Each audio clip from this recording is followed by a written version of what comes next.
Tourism కింద ఎట్లా తీసుకురావాలా, ఎట్లా ఫిట్ అవుతుంది అని చూస్తూ ఉన్నాం. రకరకాలైనటువంటి ఇన్వెస్టర్స్ను అడుగుతూ ఉన్నాం, ఇక్కడ మీరు చేయండి అని. బట్ ఇంకా అది మెటీరియలైజ్ కాల.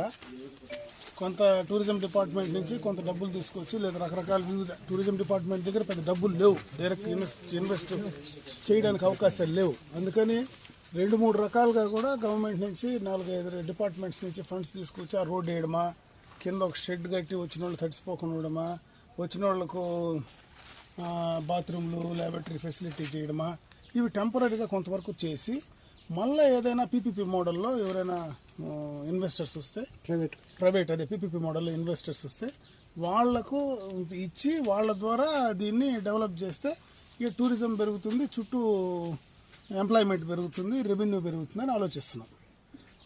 ట్రై చేస్తూ ఉన్నాం, రకరకాలైనటువంటి ఆప్షన్లు ట్రై చేస్తున్నాం, చూడాలి ఇక్కడ. ఎందుకంటే ఇది రూరల్ ఏరియా పూర్తిగా, చుట్టుపక్కల మనకేం ఇండస్ట్రీస్ ఇంకోటి ఉంటే ఎవరికి ఇక్కడ అకామిడేషన్ ఉండడానికి పోవడానికి అవకాశాలు ఉంటాయి. కాబట్టి ఇక్కడ మనకేం లేవు.